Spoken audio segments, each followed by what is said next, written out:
Hello, Facebook family and the saints around the state of New York and the saints who will come across this throughout the world. I live in the state of New York in the United States, and my heart is grieved this morning. New York City has elected its first communist, and I'm not calling this individual a communist just to call him a name. It is a description of himself that he says he is, and he is unapologetic about it. I want to draw some conclusions and some parallels, I should say, with the biblical figure Saul, because this mayor elect fits a lot of the same uh, criteria. And I just want to point those things out to you. Some of you may have already caught on already because you've been following the Sunday morning Bible study. Both are from very wealthy families. Both are virtually unknown. He's very attractive outwardly, and both were chosen in response to the demands of the people. So, what's the big deal about the communist? Well, communism is a worldview where man saves himself by violent means, destroying all that exists and establishing a new political, social, and economic order where the oppressed who carry out the revolution becomes the rulers. In communism, in socialism, there is no God. There is no savior.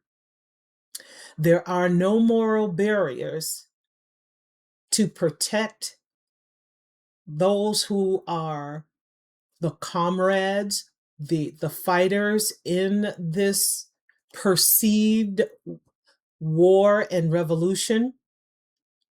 So anything goes. The second part to this is rules for radicals. And if you have not read or referenced that, you really should. There are no moral barriers.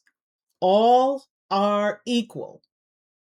The conflict is asserted, and if there is no conflict, you make one up.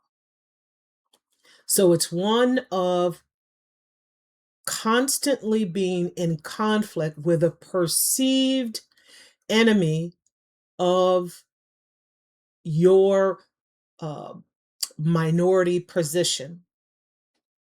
This is a distortion, the conflict that you make up or is perceived, or that may actually be a conflict. It is a distortion of Hegel's thesis antithesis, which yields a new synthesis. So, what are they promising?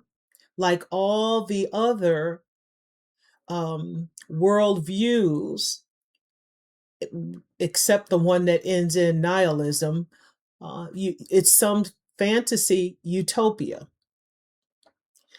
Now, that's the problem with it because it's doomed from the very start. By default, it's doomed because it removes the God who created this universe.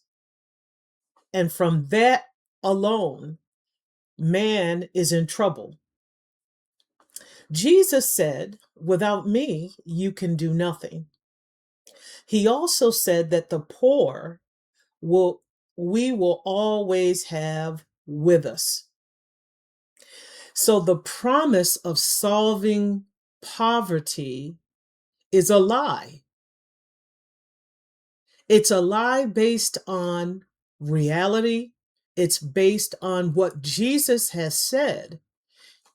And if you take the time to just understand just a little bit of history, just I'll narrow it down just to American history.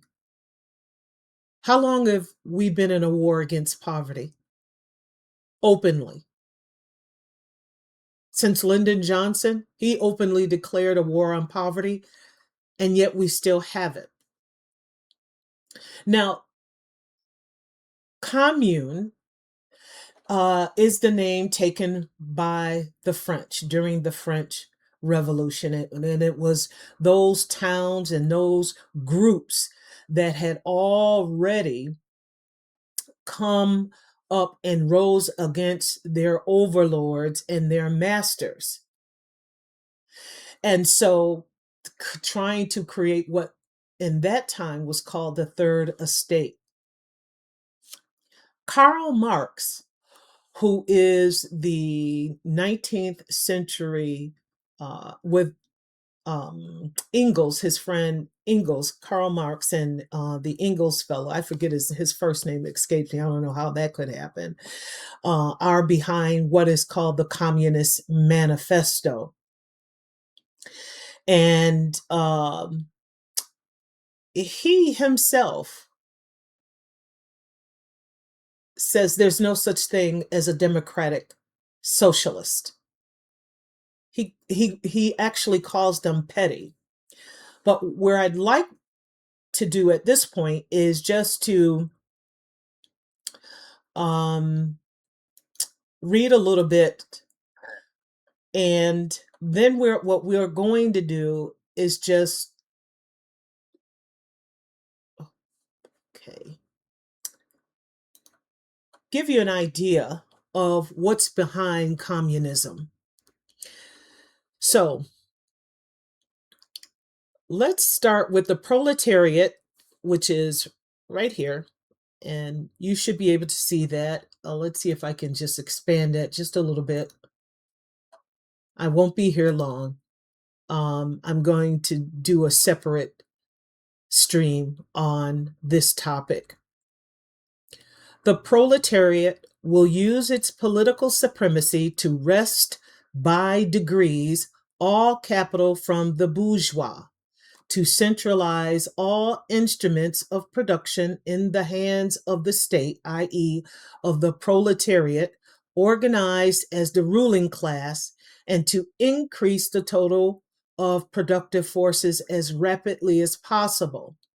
Of course, in the beginning, this cannot be effected except by means of despotic inroads on the rights of property and on the conditions of the bourgeois production, by means of measures, therefore, which appear economically insufficient and untenable, but which, in the course of the movement, outstrip themselves, necessitate further inroads upon the old social order, and are unavoidable as means of entirely revolutionizing the mode of production.